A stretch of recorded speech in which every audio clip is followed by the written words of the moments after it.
160টি school বন্ধ করতে চলেছে রাজ্য সরকার। সে বিষয়ে জানতে এবং কেন বন্ধ করার সিদ্ধান্ত নিয়েছে সে বিষয়ে ত্রিপুরা প্রদেশ যুব কংগ্রেস ও NSUI যৌথভাবে শিক্ষা দপ্তরে ডেপুটেশন প্রদান করা হয়।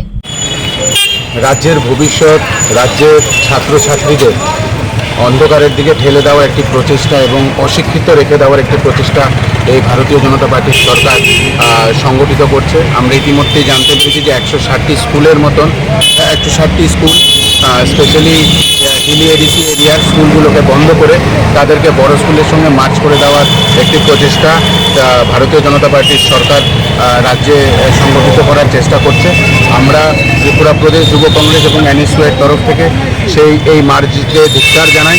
কারণ এই মার্জিং যদি হয়ে যায় এবং 95টি স্কুল আছে যেখান থেকে ছেলেমেয়েরা বড় স্কুলে যদি আসতে চায়, প্রপার রাস্তা নেই, প্রপার পরিকাঠামো নেই, তারা শেষ পর্যন্ত আমরা দেখতে পারবো যে তারা সেই স্কুলে ভর্তি হওয়ার থেকে বঞ্চিত থাকবে এবং তারা পড়াশোনা করা ছেড়ে দেবে।